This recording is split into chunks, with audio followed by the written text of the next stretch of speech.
Hi guys! Welcome to my YouTube channel. For today's video guys, isa lang tong maiksing paalala na yung mga family natin na nasa Pilipinas, sana man lang po maisipan nyo rin na kumustahin yung family nyo na nasa ibang bansa, kasi yung isang pangungumusta nyo sa inyong kamag-anak na nasa malayong lugar, isa po yung napakagandang impact sa aming mga nasa malayo. Yung pangungumusta nyo ay masaya na kami doon. Isang pangungumusta nyo, talagang kumpleto ng araw namin noon.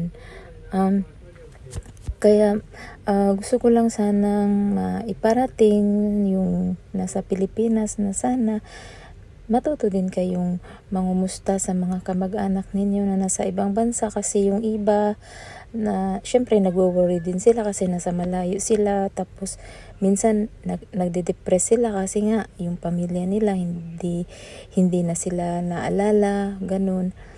Pasensya na kayo guys kasi hindi ako nakapagplantsa, hindi ko nakapagplantsa kasi pagod na galing sa trabaho, ganun.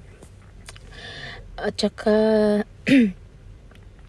shout out nga pala sa family ko dyan sa Matambok, sila mama, yung kapatid ko, lahat shout out sa inyong lahat dyan. Sana mag-ingat kayo palagi.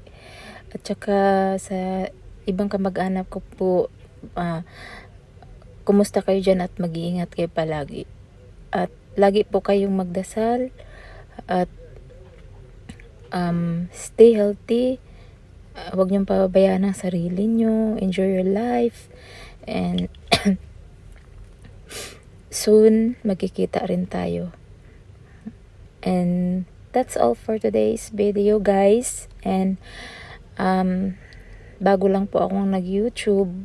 Wala pa po akong masyadong content na ginagawa. Kasi yun nga, busy ako. And busy sa trabaho. Pag uwi, higa, maglaba, ganun lang naman ang routine namin dito, lalo na kapag yung work mo is nasa labas.